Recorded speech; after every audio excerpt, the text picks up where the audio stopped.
नमस्कार, कल की तैयारी में आपका स्वागत है। आपके साथ मैं हूं मानसी दवे और ये वो खास पेशकश है हमारी जहां पर हम लास्ट ट्रेडिंग सेशन बाजार का कहां कैसा रहा उस पर तो एक टेक लेते ही है, लेकिन फिर उससे आगे बढ़कर आपकी कल की तैयारी करवाते हैं। हमारे साथ मार्केट के एक्सपर्ट्स जुड़ते हैं, उनसे समझते हैं कि बाजार की चाल इस वक्त कैसी नजर आ रही है और इस चाल को देखते हुए आपको क्या करना चाहिए, और इतना ही नहीं आपके सवालों के जवाब देने की भी कोशिश करते हैं। तो चलिए आज की पारी की शुरुआत कर लेते हैं और क्विकली एक बार बाजार कैसा रहा, लास्ट ट्रेडिंग सेशन किस तरह का था, इस पर फोकस करते हैं। देखिए, लास्ट ट्रेडिंग सेशन जो था वो कह सकते हैं कि इस साल का पहला ट्रेडिंग सेशन, और पहले ट्रेडिंग सेशन होने के नाते दिन की शुरुआत अच्छी हुई। उसके बाद हमने देखा कि गेन्स जो हैं बड़े दायरे में रहे और during the entire trading session बाजार एक रेंज में कामकाज करता दिखा। निफ्टी में 26,150 के पास सपाट क्लोजिंग देखने को मिली। वहीं बैंक निफ्टी में 130 अंकों की तेजी नजर आई। 59,700 के लेवल्स पर क्लोजिंग बैंक निफ्टी ने दिखाई। हरे निशान के साथ क्लोज होने में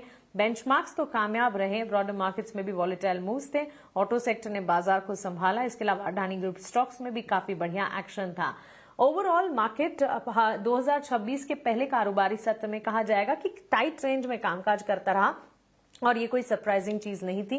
थिन वॉल्यूम्स और लेस पार्टिसिपेशन के चलते इस तरह के सेंटिमेंट्स बनना बिल्कुल जायज है, लेकिन ऐसे में फिर यहां से आगे कल की तैयारी आपकी करवानी है और ये तैयारी करवाने के लिए हमारे साथ हमारे एक्सपर्ट भी जुड़ गए हैं। हमारे साथ रेलिगर ब्रोकिंग लिमिटेड के vice president research Ajit Mishra जुड़े हैं। अजीत, बहुत स्वागत है आपका 18 आवर्स स्वदेश पर। अपना समय हमें देने के लिए आपका शुक्रिया। फर्स्ट ट्रेडिंग सेशन ऑफ 2026 तो रेंज में रहा, लेकिन यहां से आगे के सेंटिमेंट्स आप कैसे देख रहे हैं? शुक्रिया मानसी, और सबसे पहले आपको, पूरी टीम को, सभी व्यूअर्स को नए साल की हार्दिक शुभकामनाएं। और देखिए, ये ट्रेंड जो अभी हम देख रहे हैं पिछले करीब 5 हफ्तों से, यही एक जोन बना हुआ है जहां पे कि आप 26,200 के पास जाते हैं तो प्रॉफिट टेकिंग आ जाती है। नीचे पे आप 25,700 के पास आते हैं तो आपको एक बाइंग इंटरेस्ट इमर्ज होते हुए नजर आता है। आज का सेशन एक म्यूटेड सेशन, बट बावजूद इसके कि आईटीसी जो कि आपका इंडेक्स का एक हैवी वेट है, वो 10% डाउन रहा। उसके बाद भी अगर आप फ्लैट बंद होते हैं तो कहीं ना कहीं बुल्स ने बहुत स्ट्रेंथ दिखाई। मेरे हिसाब से जिस तरीके से बैंकिंग में स्ट्रेंथ बनी हुई है, आईटी दोबारा से स्टेबलाइज हो रहा है। रोटेशनल बेसिस पे हैवी वेट्स अक्रॉस सेक्टर्स, चाहे वो एनर्जी बास्केट हो, तो बेसिकली एफएमसीजी के अलावा ज्यादातर सारे सेक्टर्स में रोटेशनल बेसिस आपको पार्टिसिपेट करते नजर आएंगे। इनफैक्ट एफएमसीजी में भी कुछ एक काउंटर्स ऐसे हैं जो कि स्ट्रेंथ दिखा रहे हैं। तो ब्रॉडली मेरा इंडिकेशन तो यही कहता है कि इस बार आप 26,200 को ब्रेक करके 26,500 700 तक के लेवल्स के लिए मार्केट अटेम्प्ट करने की बहुत स्ट्रॉन्ग पॉसिबिलिटी है। तो आपको बाय ऑन डिप्स मेंटेन करके रखना चाहिए। जब तक कि 25,700 आप ब्रॉडली होल्ड कर रहे हैं, तब तक मार्केट या आपको बाय ऑन डिप्स की अपॉर्चुनिटी के लिए फोकस करना चाहिए।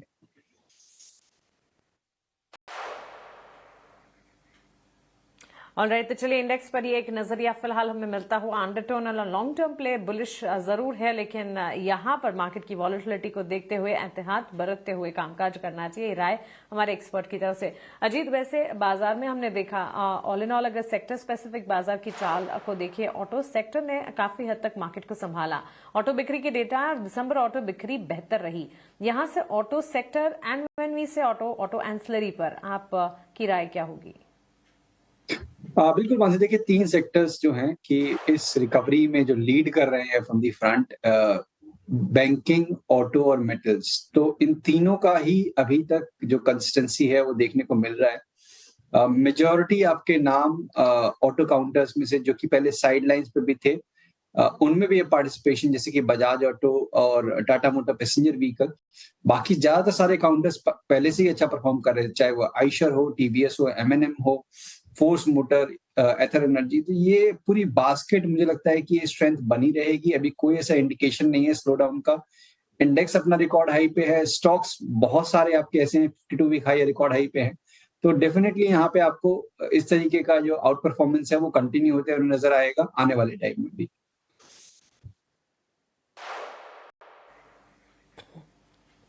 एब्सोल्युटली। तो चलिए, ये एक राय ऑटो एंसलरी की चाल पर फिलहाल हमें मिलती हुई, लेकिन यहाँ से बाकी सवाल जवाब का सिलसिला शुरू करते हैं। और इस सिलसिले को शुरू करने से पहले सवाल पूछने का तरीका हर रोज की तरह आपको बता देते हैं। आपके टीवी स्क्रीन पर हमारे सोशल मीडिया हैंडल लगातार फ्लैश होते हैं, आप देखेंगे।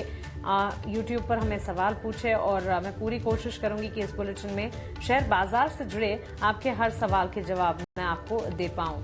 हर्ष उपाध्याय के सवाल से शुरू करते हैं। अजीत, टोरेंट पावर के 200 शेयर्स इन्होंने खरीदे हैं और टोरेंट पावर में अपनी एंट्री लेवल जो है हर्ष बता रहे हैं 1225 की।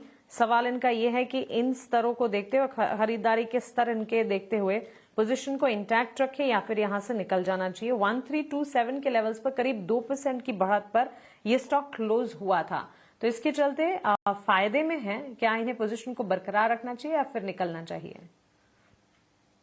बिल्कुल मानसी, देखिए काफी अच्छे लेवल पे इन्होंने बाइंग किया है। पहली चीज तो ये कि एक मेजर करेक्टिव फेज इसका ओवर हो चुका है।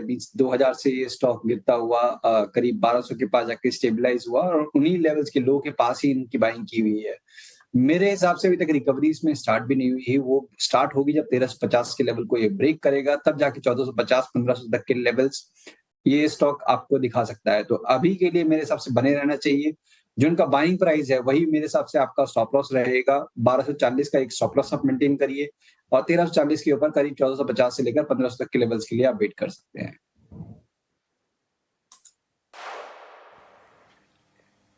ओके, तो चलिए, ये एक राय इस वक्त हमें मिलती हुई टोरेंट पावर 1327 के लेवल्स पर पोजीशन को अभी इंटैक्ट रखा जा सकता है। अगला सवाल है करण गुप्ता का, भोपाल से ही लिखते हैं। भारत डायनेमिक्स लिमिटेड बीडीएल के स्टॉक में इन्होंने खरीदारी की है और अच्छी मजबूती पर क्लोज हुआ ये स्टॉक लास्ट सेशन में। इनकी खरीदारी 40 शेयर्स की है, 1577 के स्तर पर, ऊंचे स्तरों पर खरीदारी है।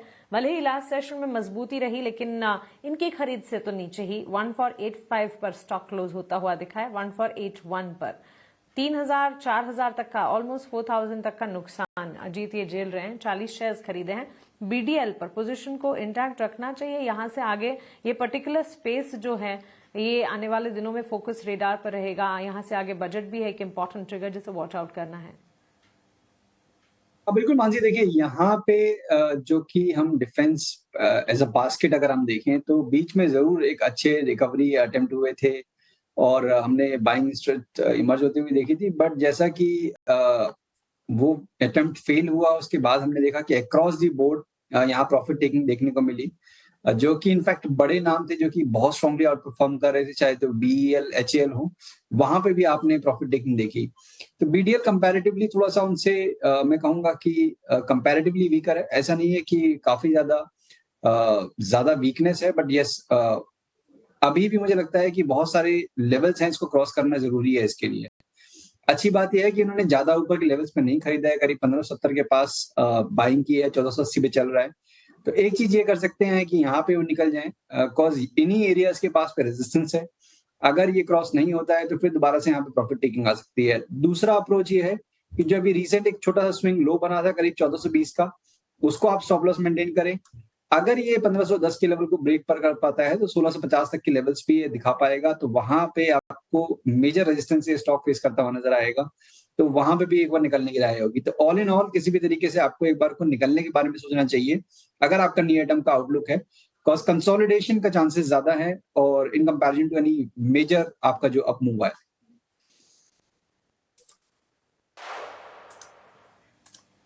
ऑलराइट, तो चलिए, भारत डायनेमिक्स लिमिटेड पर ये टेक फिलहाल हमें मिलता हुआ। एक और स्टॉक है अजीत, ओला इलेक्ट्रिक। अब ये शेयर लास्ट सेशन में करीब 4% चला है और काफी अच्छा रनअप दिखाया है। लास्ट 1 से 2 ट्रेडिंग सेशन में लगातार हम देख रहे हैं मजबूती के साइंस यहाँ पर। अगले व्यूअर का सवाल भी ओला इलेक्ट्रिक पर है। चंदन ने यूट्यूब के जरिए सवाल पूछा है। 200 शेयर्स ओला इलेक्ट्रिक के 67 के लेवल्स पर इन्होंने खरीद रखे हैं। ओला इलेक्ट्रिक वैसे तो 37-38 के लेवल पर क्लोज हुआ है, इनकी खरीद से आधा हो चुका है। शॉर्ट टर्म के लिए बाय किया था, अब यहां से नुकसान झेल रहे हैं, क्या राय होगी? देखिए मानसी, ये बहुत सारे लोगों की क्वेरी होगी, कंसिडरिंग कि बीच में जब मूव आया था स्टॉक 40 से लेकर 65-70 तक के लेवल तक गया था, तो लगा था कि एक रिकवरी के चांसेस बन गए हैं। बट वो कंप्लीट मूव फिजल आउट हुआ, उसके नीचे गए, एक नए रिकॉर्ड लोज बने, अब एक रिकवरी रीबाउंड का बेसिकली अटेम्प्ट कर रहा है। जब तक 40 के ऊपर नहीं जाएगा तब तक आप मान के चलिए कि इस पे दोबारा से रेजिस्टेंस फेस करेगा और एक हो सकता है पॉसिबिलिटी दोबारा से नीचे जाने की।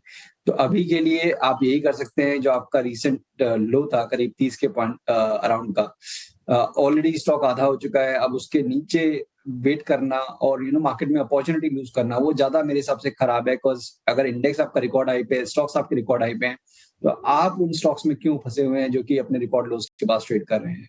तो मेरी राय यही होगी कि जल्दी से जल्दी यहाँ पे भी आप निकलने की कोशिश करें।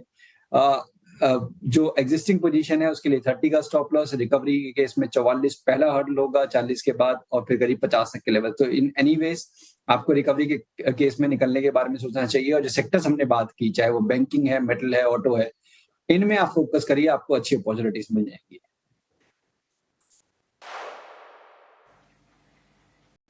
ओके तो चलिए ये राय ओला इलेक्ट्रिक पर फिलहाल हमें मिलती हुई। कई सारे बाकी स्पेसेस एंड सेक्टर्स और स्टॉक्स है जिस पर फोकस किया जाना चाहिए। और सही कहा इनफैक्ट अजीत, आपने कई सारे व्यूअर्स के सवाल आते हैं ओला इलेक्ट्रिक पर, और लगभग सारे व्यूअर्स ने यहां से डबल द प्राइस में ही खरीदारी की है और अब फंसे हैं। स्टॉक मूव कर रहा है लेकिन कितना मूव करेगा, बड़ा सवाल। बहरहाल 8% की गेन्स हमने ओला इलेक्ट्रिक में पिछले 7 ट्रेडिंग सेशन में देखे हैं।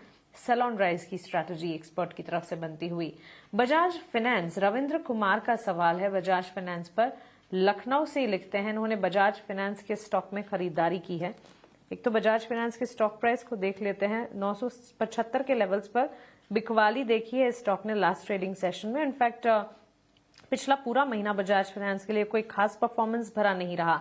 500 शेयर्स इन्होंने खरीदे हैं। अपने एंट्री लेवल 1010 के ये बता रहे हैं और 18,000 तक का नुकसान है। 973 के स्तर पे स्टॉक क्लोज हुआ है। अजीत बिल्कुल मानसी, देखिए क्वालिटी नाम from the FMCG basket, but जैसा कि आपने बताया कि पिछले करीब 1 डेढ़ महीने से प्रॉफिट टेकिंग के फेज में है। तो इनफैक्ट ये अभी जिस तरीके से हम देख रहे हैं, कुछ एक काउंटर, चाहे वो चोला हो, श्रीराम फाइनेंस हो, जहां पे कि बहुत स्ट्रॉन्ग स्ट्रेंथ और बाइंग इंटरेस्ट इमर्ज होते हुए नजर आ रहा है, ये इसके एकदम विपरीत आपको नेगेटिव साइड पे ट्रेड करता हुआ नजर आ रहा है। तो बट अच्छी चीज ये है कि आप सपोर्ट के काफी नजदीक आ चुके हैं। तो 950-55 का जोन है, करीब 20 पॉइंट नीचे, यहाँ से वहां पे आपकी मल्टीपल सपोर्ट है जहां से लास्ट टाइम ब्रेकआउट आया था। तो मेरे हिसाब से उसी लेवल को आपको एक स्टॉप लॉस की तरह मेंटेन करना चाहिए। तेजी कब आएगी? जब आपके बाइंग प्राइस के ऊपर ये स्टॉक निकल जाएगा, मींस 1010 के ऊपर निकल जाएगा, फिर दोबारा से इसमें स्टॉक आपको ट्रेंड रिज्यूम करता हुआ नजर आएगा पॉजिटिव साइड पे। तो नियर टर्म में मुझे लगता है कंसोलिडेशन ज्यादा रह सकता है। 950 के साथ बने रहिए, 1010 के पास, 1020 के पास दोबारा से पोजीशन को रिव्यू करिए।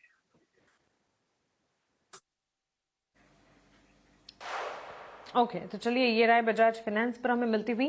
टेलीकॉम प्ले पर ओवरऑल अजीत आपसे एक टेक में जानना चाहूंगी, और जब हम टेलीकॉम सेक्टर की बात कर ही रहे हैं, एक व्यूअर का सवाल भी एयरटेल पर है, उसको भी एक बार देख लेते। पूर्णिमा जा नागपुर से लिखती हैं, भारतीय एयरटेल के 120 शेयर्स इन्होंने खरीद रखे हैं। एवरेज बाइंग प्राइस 1740 की है। 1 साल का नजरिया लॉन्ग टर्म पे प्ले एक्सपेक्ट करके चल रही हैं। लंबी अवधि के निवेशक हैं। भारतीय एयरटेल पर इन्होंने खरीदारी की है। कल ही की बात है, वोडाफोन आइडिया को भी बड़ी राहत, 87,695 करोड़ एजीआर फ्रीज की जो खबर आई, और 5 साल की मोहलत एक बड़ी खबर थी कल के ट्रेडिंग सेशन की। और उसके ठीक बाद हमने देखा मूवमेंट थी और आज के सत्र में संभलता हुआ भी दिखा ये स्टॉक। 120 शेयर्स भारतीय एयरटेल के पूर्णिमा के पास है। ओवरऑल करीब 44,000 का प्रॉफिट पूर्णिमा देख रही है भारतीय एयरटेल में। टेलीकॉम प्ले और भारतीय एयरटेल पर अपनी राय दीजिएगा। बिल्कुल, देखिए यहाँ पे मानसी, हम सबको पता है कि जिस तरीके से चैलेंजेस की ये शायद आपको डुओपोली वाली मार्केट ही ना बन के रह जाए, इसके लिए गवर्नमेंट ने काफी हद तक जो भी रियायतें हो सकती थी वो आइडिया को अभी ऑलरेडी एक्सटेंड कर चुके हैं। तो कहीं ना कहीं अब लगता है कि जो स्टेबिलिटी, एक तो सबसे अच्छी बात यह है कि इस सेक्टर में आपने देखा जितने भी प्राइस हाइक हुए हैं उसको बहुत इजीली अब्सॉर्ब कर लिया है। और पहले वाले जो चैलेंजेस थे कि आपके आरपूज नहीं बढ़ रहे थे सेक्टर के, वो सब चीजें अब पीछे हो गई हैं। और जिस तरीके से कंजम्पशन बढ़ रहा है, इनके दूसरे दूसरे एवेन्यूज में ये लोग इन्वेस्टमेंट कर रहे हैं, जिसकी वजह से आरपू उनका पर यूजर और बढ़ता जा रहा है। तो इस सेक्टर में तो डेफिनेटली यहाँ पे आपको कंसिस्टेंसी नजर आएगी जिस तरीके से हमारा पेनिट्रेशन है। इन सब में नो डाउट भारतीय एयरटेल एक ऐसा नाम इमर्ज होके निकला है जहां पे कि आपने देखा है कि बावजूद इसके कि मार्केट में कुछ भी हो रहा हो, एटलीस्ट यहाँ पे आपको कंसिस्टेंसी देखने को मिलती है। ऐसा नहीं है कि ये शेयर के दाम नीचे नहीं आते हैं, बट कंपैरेटिवली जो डेंट होता है वो काफी कम होता है। और जैसे पूर्णिमा जी ने काफी लंबे अवधि के लिए हिसाब से अपना इन्वेस्टमेंट ऑलरेडी कर रखा है, अच्छे रिटर्न्स पे बैठी हुई है। मुझे कोई रीजन नजर नहीं आ रहा है यहाँ से निकलने का। इनफैक्ट उनको बने रहना चाहिए, बिकॉज आने वाले टाइम में I will not be surprise कि यहाँ से आपको 15 से 20% के रिटर्न्स और एक साल में देखने को मिल जाए, शायद उससे भी ज्यादा।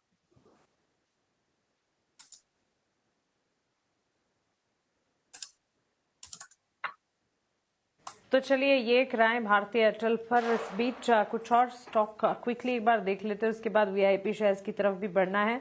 अभी ऑटो सेक्टर पर ही हमने एक राय अजीत आपसे ली, और बजाज ऑटो पर भी एक व्यूवर का सवाल है। मिस्टर पाटिल लिखते हैं उनके पास बजाज ऑटो के 30 शेयर्स हैं, 7,500 इनकी एंट्री लेवल है। मुनाफा है फिलहाल, क्या मुनाफा बुक करना चाहिए बजाज ऑटो में?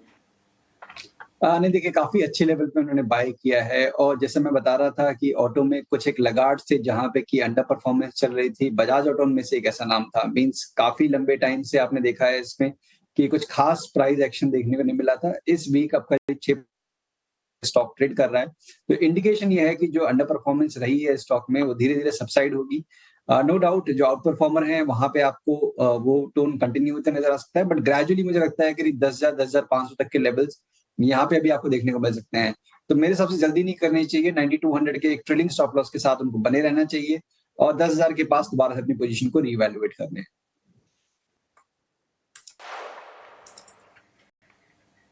एब्सोल्युटली। तो चलिए ये राय फिलहाल हमें मिलती हुई। अब आगे बढ़ते हैं और रुक करते हैं वैल्यू इन्वेस्टमेंट पिक यानी कि वीआईपी सेगमेंट की।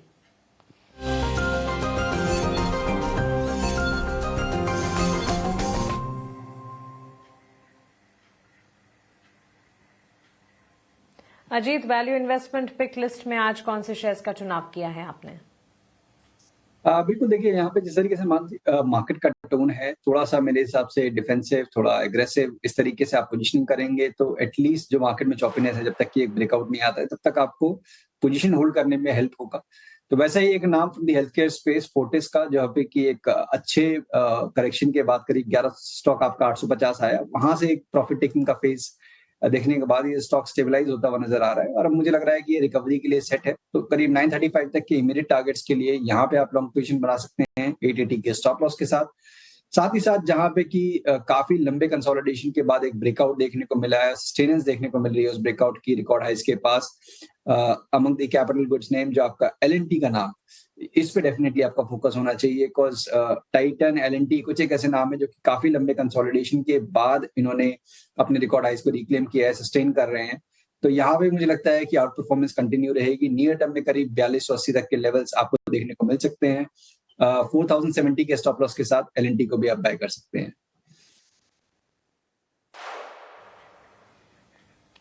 चलिए, तो ये हो गए वैल्यू इन्वेस्टमेंट पिक हमारे एक्सपर्ट की तरफ से। अजीत, बहुत शुक्रिया आपका हमारे साथ जुड़ने के लिए, सवालों के जवाब देने के लिए और हमारे व्यूअर्स की कल की तैयारी करवाने के लिए।